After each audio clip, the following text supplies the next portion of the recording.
Hi పిల్లలు, ఎలా ఉన్నారు? బాగున్నారా? ఇదిగోండి మీ 10th క్లాస్ టెక్స్ట్ బుక్. స్పర్శ.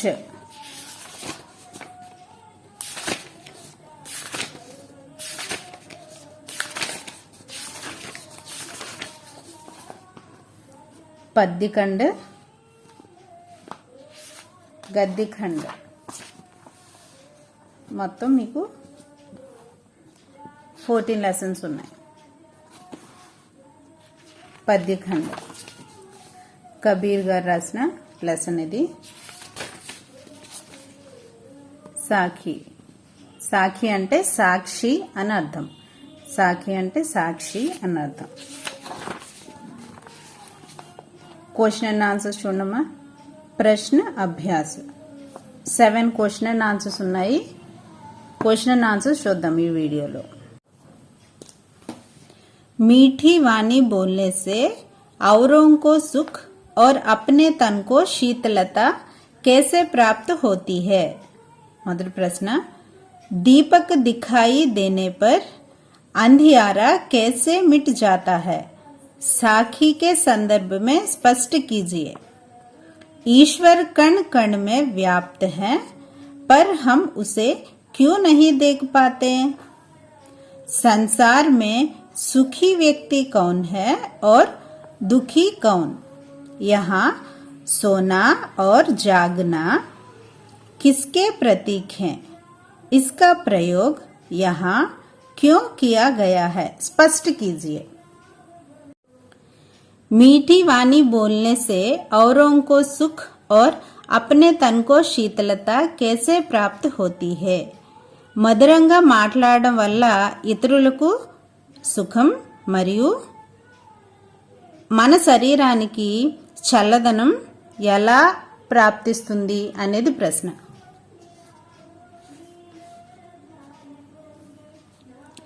मीठी वाणी बोलने से सुनने वालों को सुख और शांति मिलती है.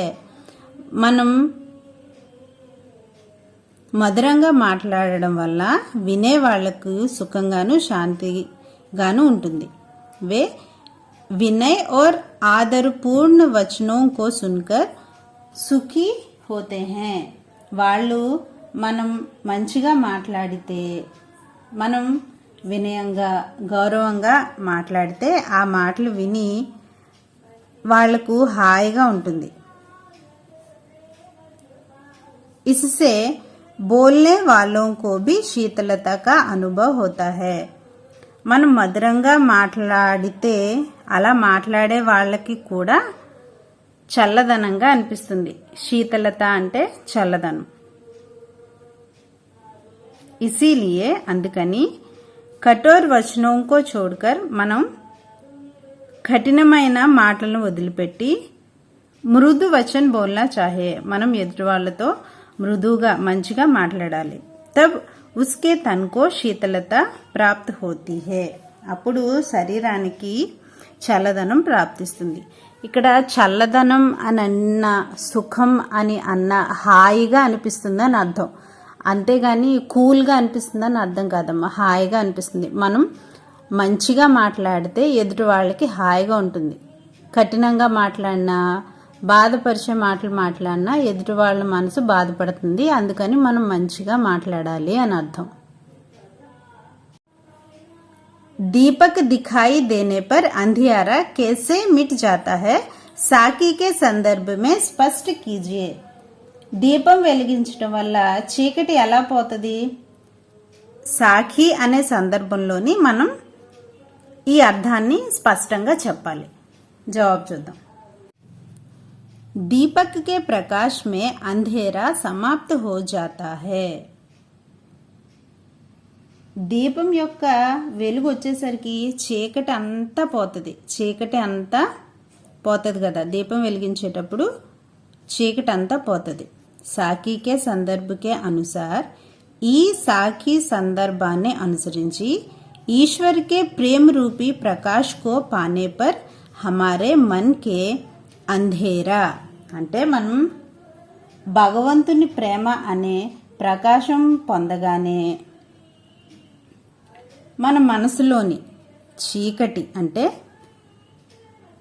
యానే అంటే సారే భ్రమ్ అన్ని రకాలైన భ్రమలు, సందేహ అంటే అనుమానాలు, పరేషానియా అంటే బాధలు, క్లేష్ ఇవన్నీ సంకటాలు అంటాము, కష్టాలు అంటాం కదా, ఇవన్నీ సందేహాలు, భ్రమలు, కష్టాలు, బాధలు అన్నీ కూడా ఆది మిట్ జాతే హై. ఇవన్నీ కూడా మనం భగవంతుని పొందుకుంటే ఇవన్నీ మన జీవితంలోంచి పోతాయి. మనుష్య కా అజ్ఞాన రూపీ అంధకార్ మిట్ జాతా హై. మనిషిలోని అజ్ఞానం అనే అంధకారం పోతుంది. ईश्वर कण कण में व्याप्त है पर हम उसे क्यों नहीं देख पाते.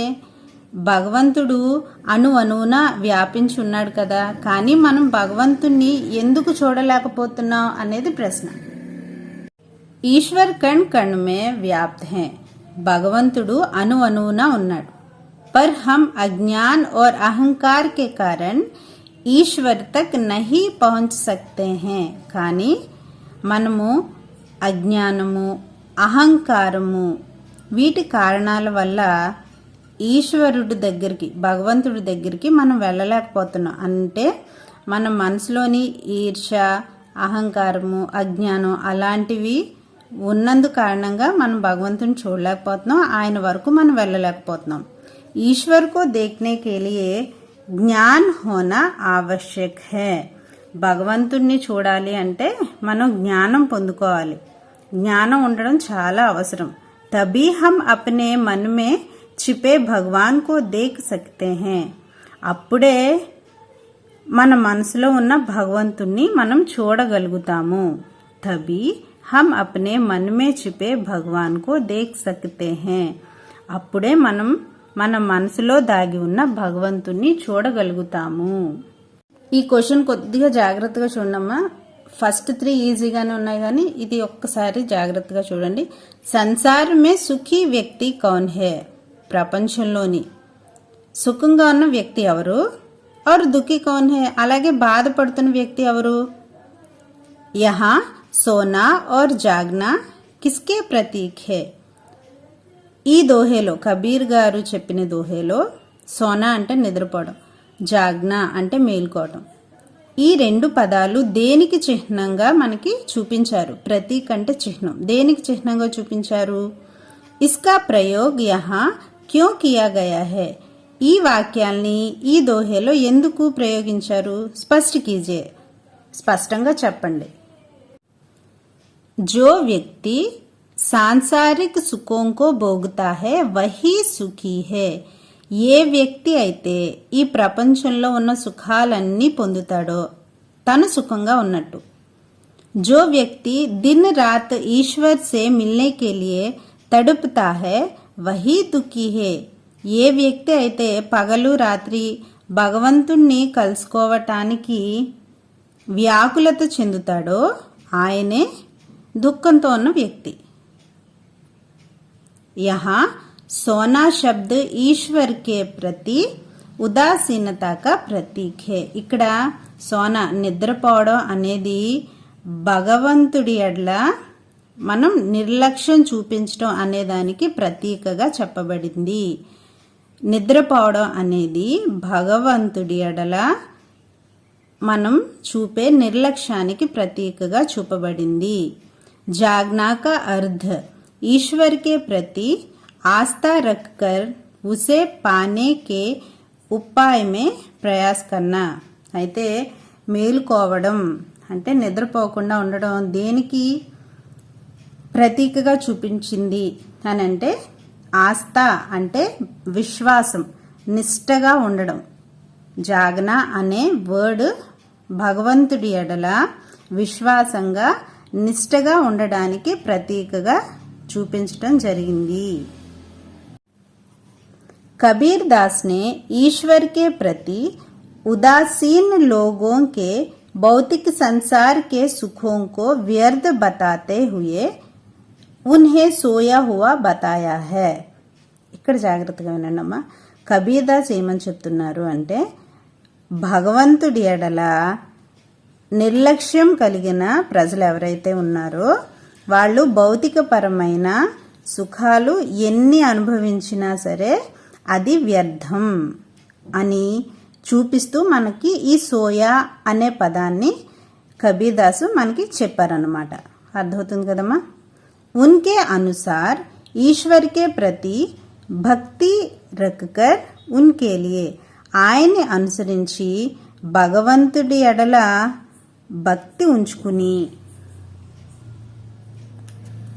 ఉన్కే లియే అంటే ఆయన గురించి తడుపునే వాళ్ళంకో జాగనా కహా హై, ఆయన గురించి ఎవరైతే వ్యాకులత చెంది మేల్కుని ఆయన్ని ప్రార్థిస్తారో వాళ్ళని ఆయన దోహేలోని మేల్కొని ఉన్నారు అని చెప్తున్నారు అన్నమాట.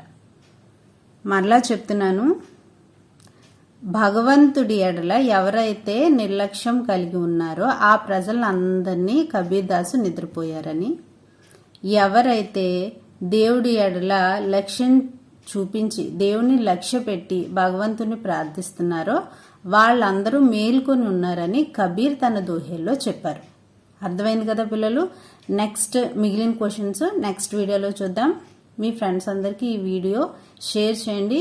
మీరు బాగా చదువుకోండి. కబీర్ లెసన్ చాలా చాలా ఇంపార్టెంట్ మనకి. సరేనా? Thanks for watching.